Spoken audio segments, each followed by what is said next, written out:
phase of the challenge where I now must find opportunities, different trials, and just opportunities to expose myself.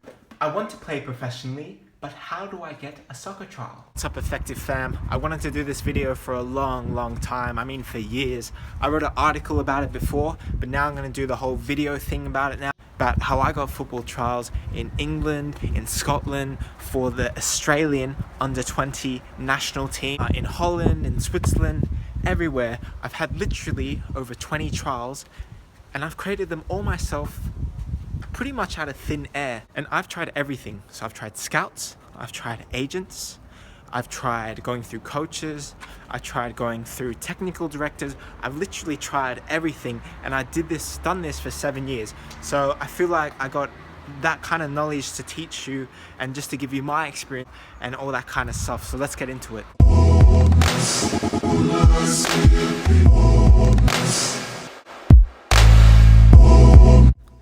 If you've ever thought about, how to get a trial, where do I start? You probably think of these three things. So you got the manager, you got the scouts, and you probably also think about an agent. And these are the three most, people that people think about when it comes to getting a trial. I need to impress an agent or a manager or a scout. But there is much more to that, and let me explain. What I'm going to explain now is the organizational structure, or we're going to just call it the pyramid, how football clubs work, how they operate, and how they go about signing new players, whether you are when you want to be a scholar, which gets, 14, 15 years old into an academy team, or you are a professional or trying to break into professional first team football, which can be slightly different. So let's just get into it. So there are different ways you can go about it, but let's start with the manager. So the manager is responsible for obviously coaching the players, but also he is usually the one that initiates what players that he wants to bring in, who he wants to buy, who he wants to loan, and who he wants to release. That is a manager's role. Now, he can go to a scout and say to the scout, like, look, scout, I'm looking for a striker, a midfielder, and a defender. I'm looking for 3 players to sign this summer. Could you please scout me 3 players that I can look at and potentially sign?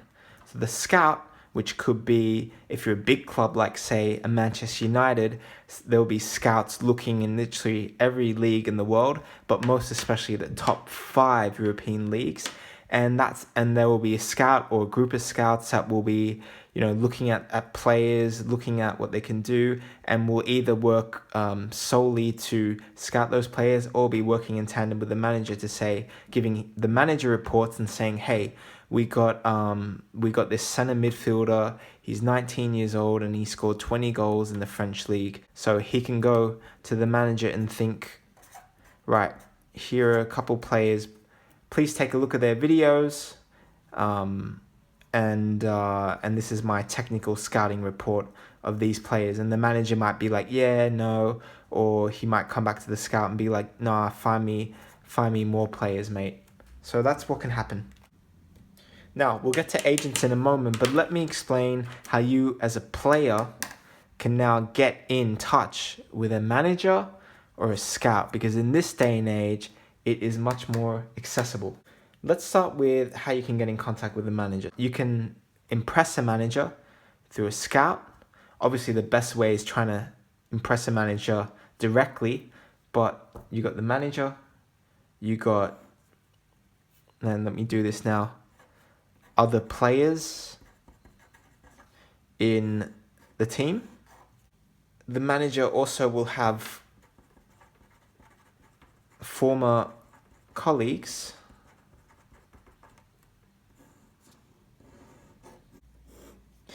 The manager will also have assistant coaches.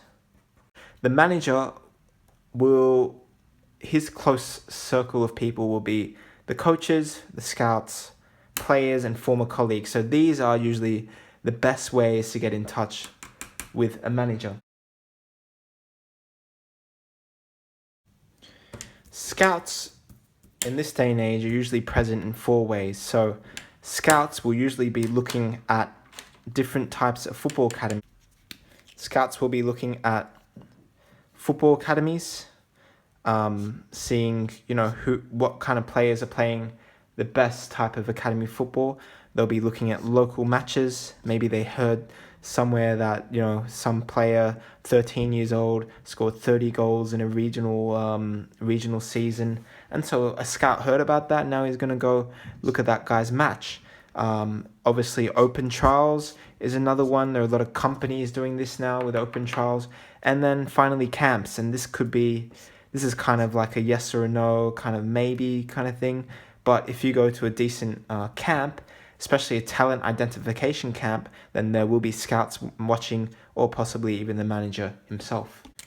So this is usually the 4 ways a scout will be looking for players. And again, it depends on the relationship between scout, manager. It could be the assistant coach doing the scouting for the manager, and then the assistant coach or even the manager himself is going to camps, these open trials, matches, football academies.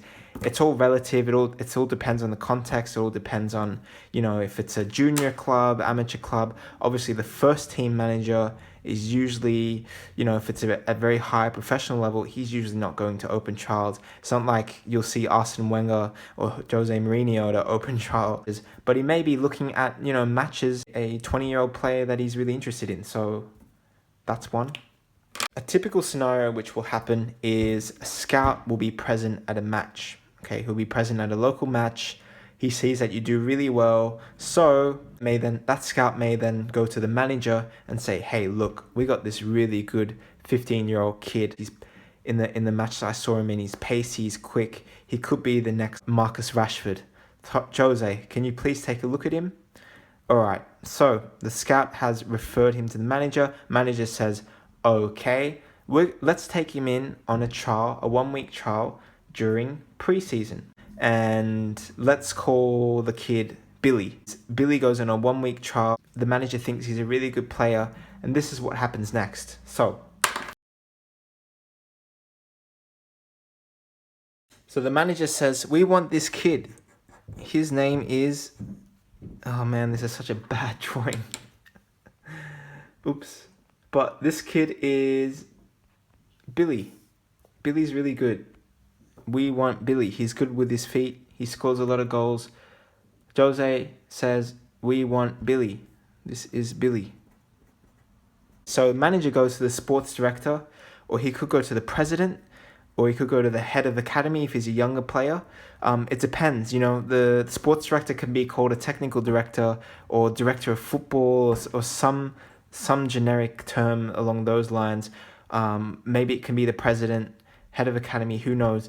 But it will be usually more senior person, but making sure that Billy can be accepted in the academy, that say it's in line with what the technical director wants, or what the sports director wants, or whatever. Usually, the manager will usually be the guy that will make kind of like the request that we want to sign him. But in the end, these guys still have to tick it off. So the manager might want to sign Billy, but the sports director or the president, head of academy, they say, "Well, I don't know if we actually want him. We just signed another striker, or we have another striker. He scored 20 goals last season. And Billy scored 30 goals last season, but is it really worth letting go of the other striker, or having competition of places with the other striker?" And these are things that the manager and the president, sports director and stuff will discuss. And you never know, negotiations, right? Because the manager really has to believe in you to go to these guys and say, "Look, we really want Billy. You need to offer him this much amount of money, etc., etc., etc." So it can still break down here, even if the manager says yes. The guy with the most amount of power, obviously, though, is... All right? And these guys all report to him, but it's going to be the owner or the owners. The owners, in the end, have all the power. If he really wants to bring someone, I believe there was a story a long time ago. It was with Chelsea, and there was a lot of conflict with Mourinho and the owner, Abramovich, because Abramovich, apparently, this is a story, he brought in Andrei Shevchenko. Shevchenko, back in 2007, 2006, 2005, was a real gun, one of the best players in the world, one of the best strikers, but and Chelsea paid a lot of money for him. Abramovich splashed out a lot of money bringing him over, but I don't think the manager really wanted him. So there was always this conflict of how to play him, whether or not to play him, and there was all this conflict. But that's why I'm saying owners always have most of the power. If you have a good relationship with the owner, then you can get in. So the manager, all these guys are in alignment. They say, yes, yes, yes, we want Billy. But the owner can be like, well, no, Billy dated my daughter and he hurt her feelings. So Billy, we're not going to take you. And literally it can be simple as that. This is organizational structure, this is hierarchy. There are a lot of politics in football with all these people involved, all these people which have different opinions. That goes down from camps to coaches, to scouts, to from other players in your team having opinions about you, to manager, to all these guys up the top that make decisions, to the owner. The owner has most of the power.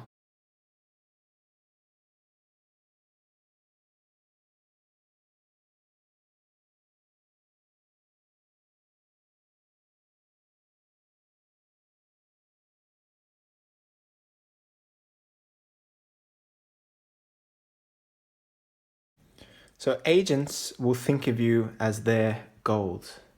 You are their gold. And if it's good gold, you'll only grow in value. And that's why they really believe in you. And that's where they think they'll make money out of you. See, these are agents. I call agents sharks. Agents, sharks, because a lot of these agents are just trying to make money and they'll do anything to make a quick dollar, a quick buck from you. They're not usually interested in your long-term future. Honestly, they just want to make money. And that's not for all agents, but 90% of them at least. But what a good agent will do, okay? An agent's job is to promote you to the people he knows, the contacts. He will promote you to his contacts. So this is what agents do. They phone, email, or they do networking with everyone in this pyramid, okay? Good agents will know a lot of people in this pyramid. That's why a lot of agents are former players, maybe business, been in business for a long time, or they can be literally a car salesman who heard that you can make a lot of money if you're the agent of, say, Cristiano Ronaldo. So they're trying to look for Cristiano Ronaldo, which is their gold, or let's say Billy here. They think they found the best player that they've ever seen, so they got Billy and they're going to promote Billy to everyone here. So let's not say he's a car salesman. Let's say he's a bit more credible. Let's say he's an agent that was a former player, so he knows a lot of people in the football world. He knows managers, scouts. It's his job now. Along with this is how he shows off his gold: through highlight videos, through full match videos, a cover letter, CV, and references. And this stuff here would take a whole nother video to try and explain, because I mean, literally I can do a video about a highlight video, how to make a good one, full match video, how to write a cover letter, CV. Like this could all take 10-minute videos each in themselves. So I'll get to that another time. What an agent's job is to do is to promote you to, maybe he knows some assistant coaches that know the manager. Maybe he knows a couple of good scouts or friends that he played with that became scouts and know a lot of managers. Maybe the agent knows a manager himself, and maybe that agent has already referred a number of good players to that manager. So the manager and that agent would have a good relationship. So the manager can be like, hey, who else could be the next Ronaldo? Do you have any future Ronaldos, mate? We're looking for 5 new players in new season. I'm looking for the next Ronaldo. Mr. Agent, do you have any Ronaldo types with you? Or the agent can know the president, okay? Or the sports director, or the head of academy, whatever. And then that head of academy, that sports director will then refer any players to the manager to make a decision whether they want to bring that player on trial or not. Or maybe he knows the owner maybe they have a good relationship with the owner, and the owner will be like, right, I don't care what the manager thinks, I just want to bring in this player. So if their job is to promote you, so their job, if they're going to promote you, they need to have relationships with everyone in this pyramid. And maybe that agent will know people running camps, open trials, other players, and all that kind of stuff too. That's what an agent's job is to do. But in 99, let's not say 99 because that's going to really undermine an agent's role. But in 90% of cases, agents are full of crap. They actually don't know anyone. And a lot of this stuff that they're doing here, you can actually do yourself. But it takes time. And in this case, if you are doing it yourself, you become a juggler of tasks, a juggler of roles, a juggler of creating all this kind of stuff. But the reality for most players, actually, is that they have to do that themselves. Because unless you really, really trust that agent won't really do anything for you, and you'll waste a lot of time and possibly your money on an agent when you can go do this yourself. This is what I'm doing myself. Above all, guys, unless you are a very established top 5 European player that scored goals, that has, won Champions Leagues, that has won UEFA Cups or has won leagues and has just a very credible reputation, most players will have to go on a trial. Okay, you have to do a live audition where you have to showcase your skill. But here's the reason why most of you won't succeed, and it's very simple. Very, very simple. It's because you suck. You suck. You're not good enough. And most of you are in this freaking dream world that you think you're good enough, that you've been training for a week. What I have to say to those people, you are dreaming, man. You are freaking dreaming. Like, you literally think that you trained for a week, or you trained for a couple of days, or you had a good month with your football team, that you are good enough to make it professionally? No. And that's why literally 999 out of 1,000 people won't succeed at all. They will fail. And this game will freaking break you. And if you go to a trial and you're not prepared and you think you're better than everyone else, you will fail, man. Most of you will fail because you truly are not good. You don't know what the competition is like and how fierce it is, how truly, truly fierce it is. And this game will test you in every aspect of your mind, mentally, emotionally. And if you're not prepared, you will cry, you will fail, and you probably will give up. And that's especially a message to you, those of you abroad, especially in like the US or Canada or Australia, that want to go to Europe because you feel like, oh, there's more opportunity there and stuff. Let me tell you, man, most Americans, most Australians, most people that think, what, it gets easier in Europe, or there's more chances in Europe. There might be more opportunity in Europe, but do you know what the difference in society, difference in culture, difference in the importance of football and soccer over how it is in the other countries? It is ridiculous here. If you think you're good technically, watch till you see what the Dutch do, or what just any European does. They grow up with the ball, they sleep with the ball, they do everything with the ball, and they're better coached than you. So you really have to go in there with the mindset of, how will I be better than these players? Quite simply, and I think a lot of people are afraid of this word, you gotta work. You gotta work, bro. Like, if you think it's going to be a walk in the park, that you're going to have the best performance when you do your open trial, or that you forward your video to a scout or something, you got to know what good is. And good comes in from putting in the work. But too many of you are in this dream world that you think you'll make it because you had, a couple of good games, man. That's not going to happen. That ain't going to happen. You got to put in the work. Quite simply, if you're going into a trial knowing that you haven't prepared your best, that you probably don't fully believe in yourself because your talent and your skill is based on a false perception of the work you put in and all that kind of stuff, you're going to fail. If you're going to go to a trial opportunity like that, make sure in the mindset of, okay, I might not succeed, but I'm going to try my absolute best. I'm going to use this to get assessment. I'm going to use a trial, open trial, or a camp, or whatever it is, just to get feedback about where I'm at now and what I need to improve, what my strengths and weaknesses are, and what I really need to do to get to the next level. And you can get that feedback from the higher level of players that you play with, or the coach, or say maybe there's scouts watching. Whoever you can get feedback from at that higher level, that will come in handy for you.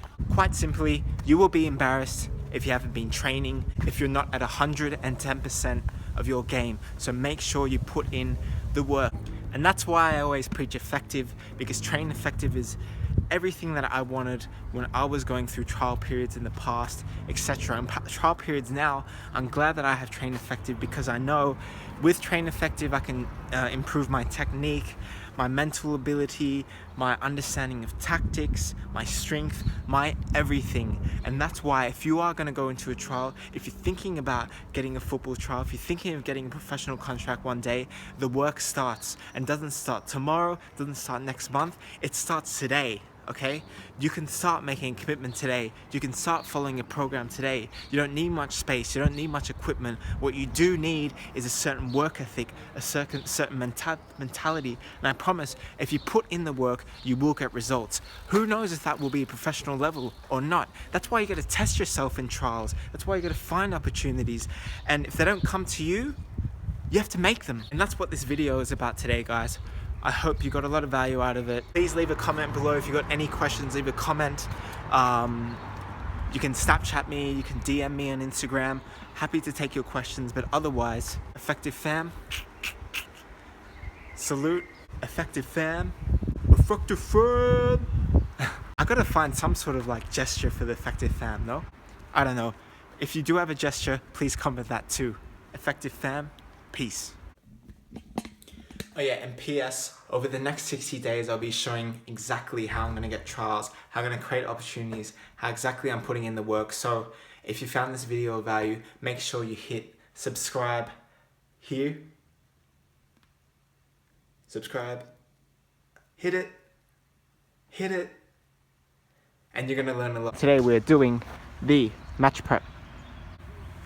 Today we are doing the match